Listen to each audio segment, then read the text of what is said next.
ГСП онлайн. Городские новости сейчас. Понедельник, 16:05.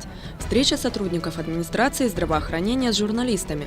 На повестке дня профилактика вируса гепатита А. С начала года зафиксировано 19 заболевших, из них всего 2 ребенка, остальные взрослые. Все случаи заражения не связаны друг с другом, единого источника вируса нет. В ходе расследования было организовано проведение вирусологических исследований воды централизованных источников водоснабжения из разводящей сети.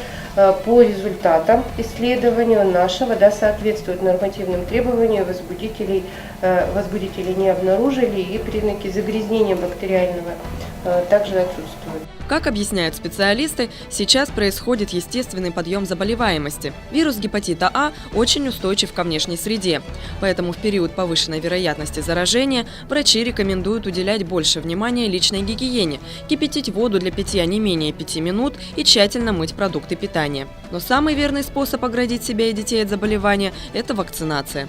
Данная вакцина – это не живая вакцина, это вакцина с готовой защитой. Поэтому эта вакцина практически безопасна для населения и очень эффективна. Персонал детских садов и их воспитанники проходят вакцинацию бесплатно, требуется только разрешение родителей. Также бесплатно ее пройдут сотрудники сферы общественного питания и работники водопроводных и канализационных сооружений. Остальные горожане могут приобрести вакцину самостоятельно. Ее стоимость для взрослого человека составляет около 1500 рублей, для ребенка – 700-800 рублей.